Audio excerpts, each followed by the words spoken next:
Speaker గారు మీరు పెద్ద మనిషి, మీరు ఆటల ఎంపైర్ లెక్క మీరు కూసోబెట్టి మీరు నిర్ణయం తీసుకోండి అని స్పీకర్ గారికి అప్పచెప్పింది. మరి స్పీకర్ గారు ఏం చేయాలి? ఎవరెవరు ఏం మాట్లాడినరు, నిజంగానే వాళ్ళ పార్టీలో ఉన్నారా పోయినరా అన్ని లెక్క చూడాలి.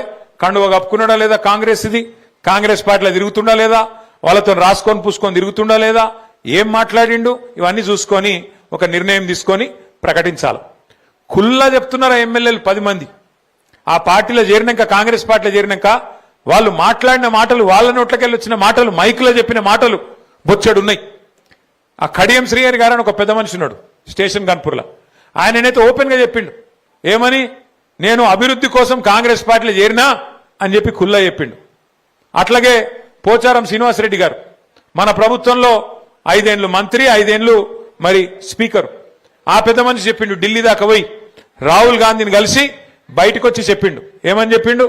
నేను ఇప్పుడే రాహుల్ గాంధీని కలిసి కాంగ్రెస్ పార్టీలో చేరినా, మరి నాకు రాహుల్ గాంధీ గారు స్వాగతం పలికిండ్రు అని పెద్ద పెద్ద మాటలు చెప్పిండు. కానీ ఇలా ఇద్దరు పెద్ద మనుషులు, ఇటు శ్రీనివాసరెడ్డి గారు అటు కడియం శ్రీహరి గారు, ఇద్దరు కూడా స్పీకర్ ముంగట పోయి పచ్చి అబద్ధాలు చెప్తున్నారు. మేము ఎక్కడ పోలే, మేము టీఆర్ఎస్ పార్టీలోనే ఉన్నాం, మేము ఎక్కడ పోయినాం కాంగ్రెస్ లకు అని చెప్పి అలా అబద్ధం చెప్తుంటే, స్పీకర్ గారు అన్ని ఆధారాలుంటే అది పక్కకు పెట్టి వీళ్ళెవ్వరు కూడా మా వాళ్ళు కాదు, కాంగ్రెస్ వాళ్ళు కాదు, వీళ్ళందరూ కూడా టీఆర్ఎస్ వాళ్ళు అని చెప్పి పాపం స్పీకర్ గారు కూడా పచ్చి అబద్ధాలు చెప్పే పరిస్థితి వచ్చింది. అంటే ఈ మాట మీకు ఎందుకు చెప్తున్నా అంటే, రాజకీయాల్లో ఇలా అట్లా తయారైంది పరిస్థితి. నిజంగా ఎమ్మెల్యేలను చూస్తే నాకు జాలి కలుగుతా ఉన్నది, స్పీకర్ గారిని చూస్తే కూడా జాలి కలుగుతా ఉన్నది. స్పీకర్ గారేమో పాపం ఇలా ముఖ్యమంత్రి చెప్పినట్టు అబద్ధాలు ఆడక తప్పని పరిస్థితుల్లోకి స్పీకర్ గారు నెట్టబడ్డారు. ఇక ఎమ్మెల్యేలు 10 మంది పాపం వాళ్ళు ఆడోళ్ళ మొగోళ్ళ అంటే వాళ్ళకే తెలియకుండా అయిపోయింది, ఆగమైపోయింది వాళ్ళ బతుకు. ఏ పార్టీలో నువ్వు చెప్పురాబాయ్ అంటే కాంగ్రెసా బీఆర్ఎస్ఆ చెప్పుకోలేని దుస్థితిలోకి పోయినరు వాళ్ళు. ఇవాళ ఇంత బతికి 70 ఏళ్ళు 75 ఏళ్ళు మంత్రులు చేసి ఉప ముఖ్యమంత్రిగా పనిచేసి ఆఖరికి ఏం పరిస్థితి వచ్చింది?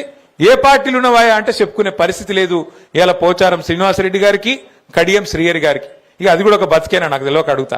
గింత బతికి గింత స్థాయిలో మంత్రులుగా ఉప ముఖ్యమంత్రులుగా పనిచేసి ఆఖరికి ఒక పదవి కోసం, గడ్డిపోస లాంటి పదవి కోసం ఇవాళ సూరు పట్టుకొని గబ్బిలం ఏలాడినట్టు సిగ్గు లేకుండా ఏలాడుతా ఉన్నారు. మరి వాళ్ళని పెట్టుకొని ముఖ్యమంత్రి గారు ఇంకా పోజులు కొడుతున్నాడు. మేము 66% గెలిచినాం. అందుకే నేను అంటున్నా, నీకు నిజంగానే 66% మాట గెలిచిన మాట నిజమే అయితే ముఖ్యమంత్రి గారు దమ్ముంటే ఆ 10 మందితో రాజీనామా పెట్టి ప్రజాక్షేత్రంలోకి రా. తెలంగాణ ప్రజలు చెప్తారు ఎవరు దిక్కున్నారో.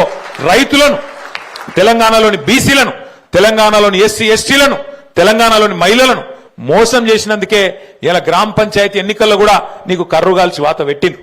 నీవు ఒప్పుకున్నా ఒప్పుకోకపోయినా సర్వసాధారణంగా ఇప్పుడేం జరుగుతుంది? ప్రతిపక్షంలో ఉన్న వాళ్లకు జనరల్ గా